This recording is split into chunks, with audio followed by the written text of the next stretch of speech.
So, when we look at the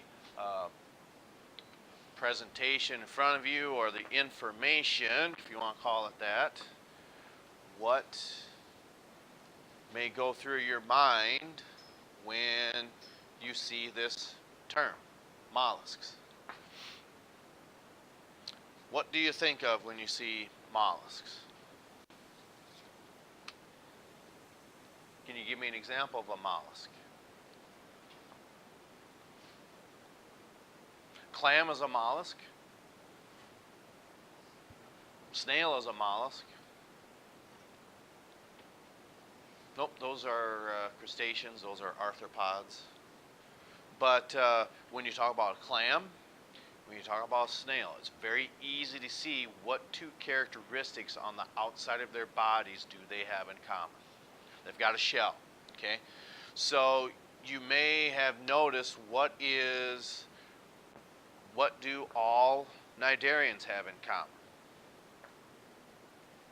They have tentacles. And okay, they have radial symmetry. And they produce venom that's inside of these tentacles, okay? Sponges also have, or poriferans have, structures in common. What would that be? They have an osculum. They're sessile. Well, they have pores because they're filter feeders. That's right. Okay, so as we move forward with that of the mollusks, this may not make much sense, but it is a structure called the head foot. We might be thinking, well, how can you have a structure called the head foot? Well, when we think of locomotion for bipedal organisms like us, and maybe you could say the apes as well, or other primates that move around on two legs, it's for movement. So the foot portion is what provides the movement, but there's also lots of sensory structures or organs inside of the head as well. And as for locomotion, that's why it's called the head foot.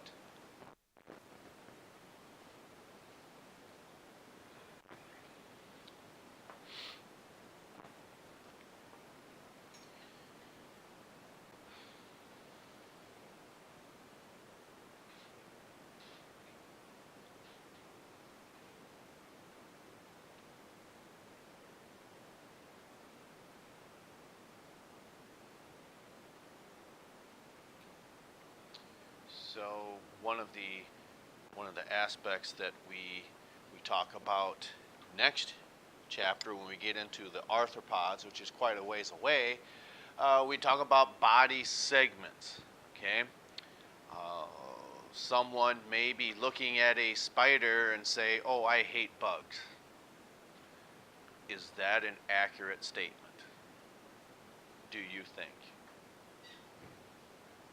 You say yes? Spiders are arachnids. Bugs are insects. Okay? So the categorical difference between the two, okay, is one has two body segments, the other one has three.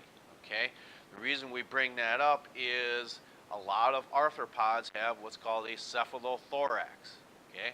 That means two body segments are fused. The head and the trunk, if you want to call it that, or the thorax, the chest region.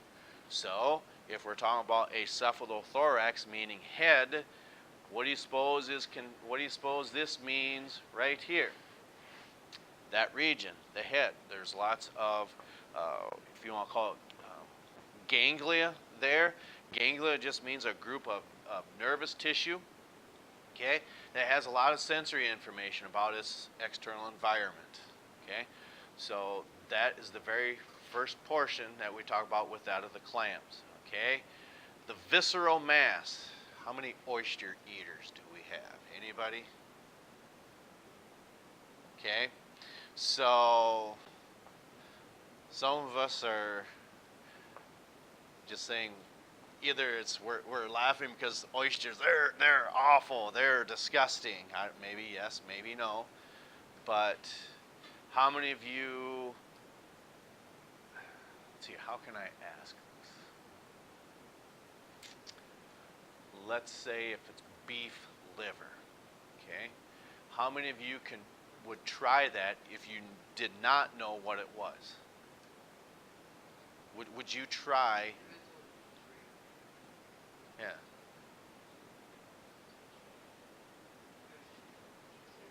But you didn't know it was liver. Okay? But it could be such a thing that when we crack these organisms open, okay, when we look at the clams and you see the internal structures with those, for those of you who do say we eat clams, is that going to change your mind? Probably not. What about hot dogs? Do you just try not to think about hot dogs and brats? See, all right. So if maybe you would like that liver if it tastes good, but knowing that it's liver, would you try it? You would try it. Okay, fair enough. Okay, so when you are consuming these oysters, it's all the internal components what you would see, all the digestive components, the stomach, and inside the clam. Some people make it every Christmas. I don't know if it's the case. You have oyster stew, maybe yes, maybe no. Anyway, the visceral mass is, again, just a group of internal organs that are held in place inside the mantle, okay? So this mantle is two folds of skin that provide a protective function. We have something fairly similar in our abdominal cavity. It's not called a mantle, but we'll get to that in just a moment.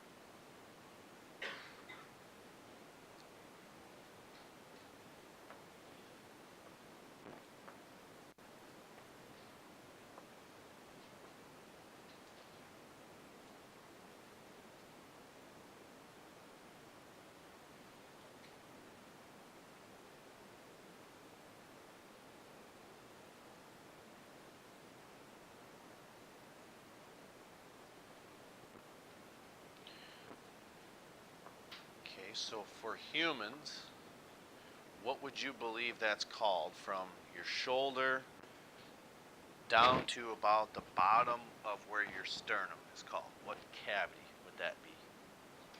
Your chest, okay?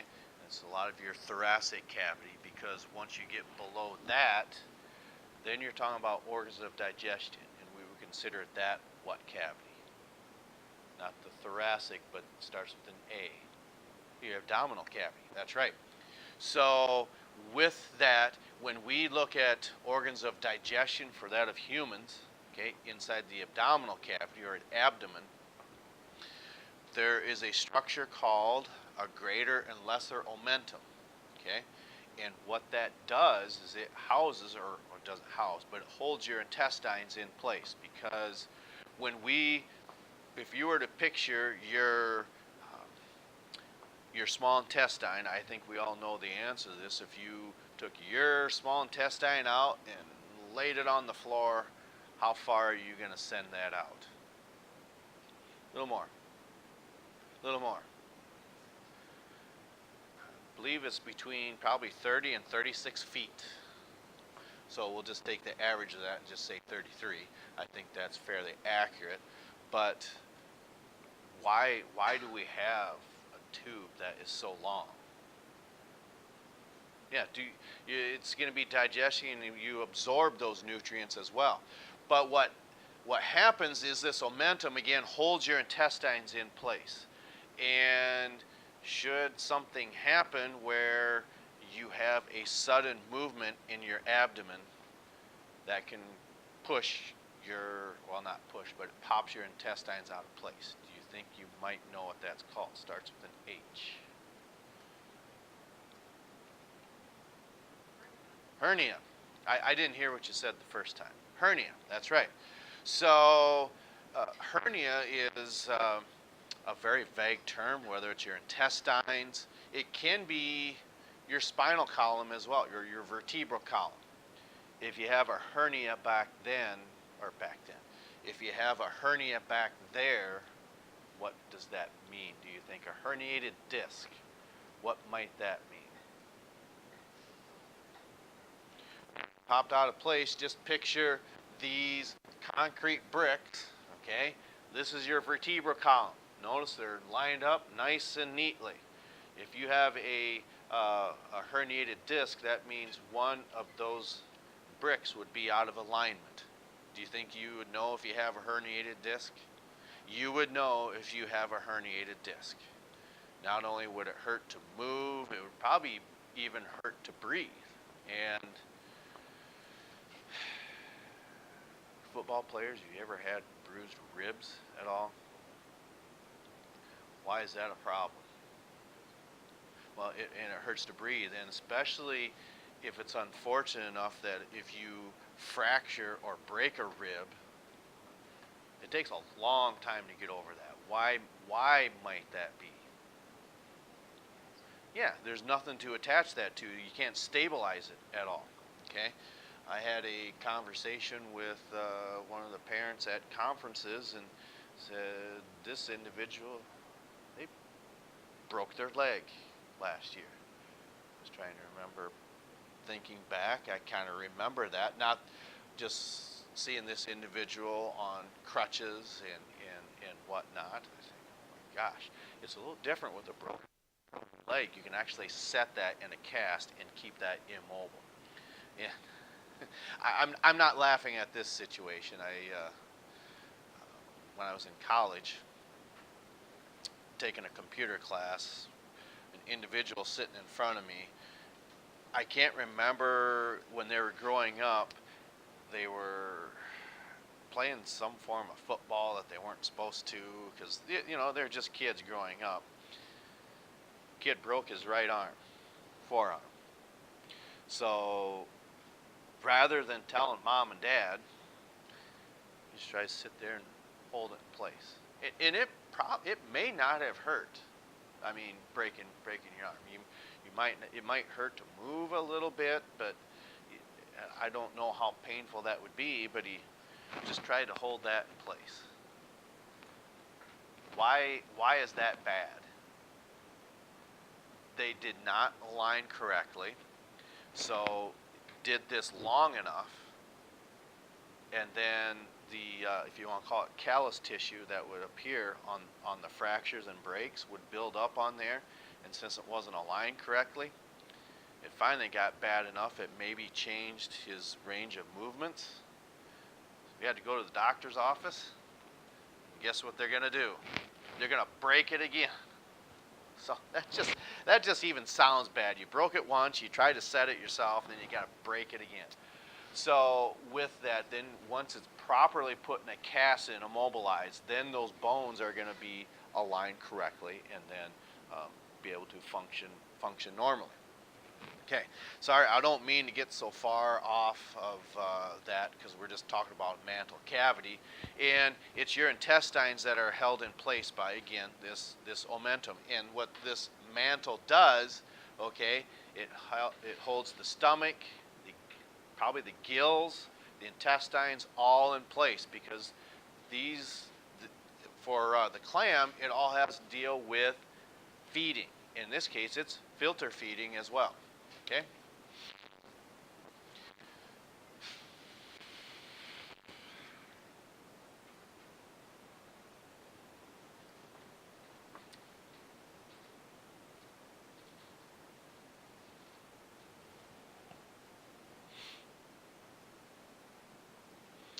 So one of the characteristics that we would want you to know about the mollusks is, one, they all have shell, and two, they all have this structure called a radula. Okay?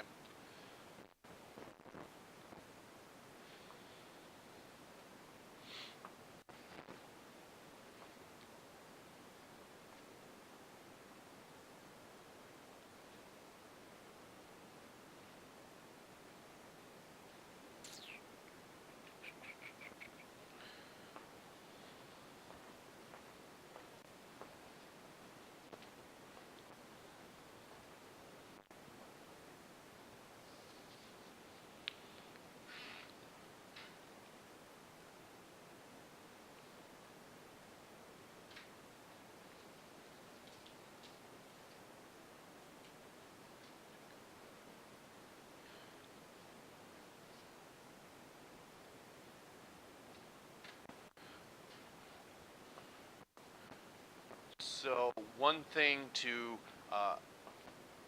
try to visualize, and it's hard to do that because you really don't picture a clam doing food gathering. You wouldn't picture a snail really doing that, but it might actually be easier to see a different type of mollusk, whether it's a squid, even a cuttlefish. Okay, um, what do you think the term? Now this is the movies. I get that, but what does the cuttlefish have to do with this guy back here? Now again, this is movies. I get that, but what does the cuttlefish have to do with him? How many of you have seen Jurassic World? Oh, my mistake. I thought maybe one of you, at least one of you, would have seen it. No? Okay. But, okay, so do you know what the cuttlefish has adapted for its environment? What does it mean to camouflage yourself? Yeah, you can blend in. They actually can change the color of their skin. Okay, that's what a cuttlefish can do, which is a mollusk. And in the movies, they take genes from, I believe it's the cuttlefish, and blend it into the Indominus rex. Okay, because if you've ever seen the movie, it's at the very beginning. They show there's frog DNA put in there. That was in the original movie too. The idea that you can control their internal temperature and also that blend in with their surroundings. To me, that could also be chameleon-like with that of the lizards, but I think it was a trait adapted from the cuttlefish. And again, that's movies, that's not real life, but makes for good entertainment purposes. Okay, so when we look at mammals' tongues, okay, we don't have ribbon-like materials with tiny teeth on those, but we do have little tiny bumps on primates' tongues and human tongues. What might that be? Yeah, they're taste buds, little papillae. But what we see here, it might be easy to see that squids, octopods, they actually have a functioning jaw. Now, it's not prehensile lips or anything like that to where they can chew with their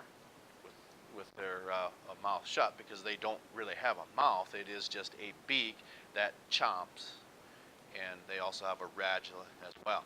And when you look at the squids, when we dissect them down the road, you'll actually be able to see a little tiny beak, if you want to call it that. I mean, it's not very big because you have to put it into proportion of what the animal is. By the time you look at this squid from head to tail, it's about this long. Now, would that be different with that of their magnormus? That's probably not a word. Giant cousins. Who would be who? Giant squids. Now, with that, maybe 40 feet across, maybe, then you might be talking about a jaw like this. I really don't know. It's hard to put the size of the animal into proportion with the size of its jaw. But anyway, so this is the structure that moves the radula, okay, that has these tiny teeth pointing back. And what we talk about or refer to this is they rasp material off of their, if you want to call it their prey item. And what that means is basically those tiny teeth on that radula that keep scraping away. So, for instance, what happens with cats when they continually lick their fur all the time? They eventually have to regurgitate something. They call it what? A hairball. Because as they keep licking their hair, their tongues grab the loose hair and they end up swallowing it, and then eventually have to regurgitate that. The Shrek movies, Is that the second one? It's Puss in Boots, and he's sitting there yakking, and then Donkey. Oh, that's disgusting. And maybe you've seen cats regurgitate a hairball. Eventually, sometimes it comes out. Dogs sometimes, it's not quite to that extreme, but I don't think they actually regurgitate. They might gag somewhat, but anyway, we will pick up with this information on Tuesday. No, for two of you, it'll be Wednesday when you come back. Seniors, you'll be here on Tuesday to take this information. Juniors, you will be, I don't know where, taking your ASVAB testing on Tuesday. Now, whether it goes into third hour, that I don't know. But we'll cross that bridge when we get there. It's the last day of the week.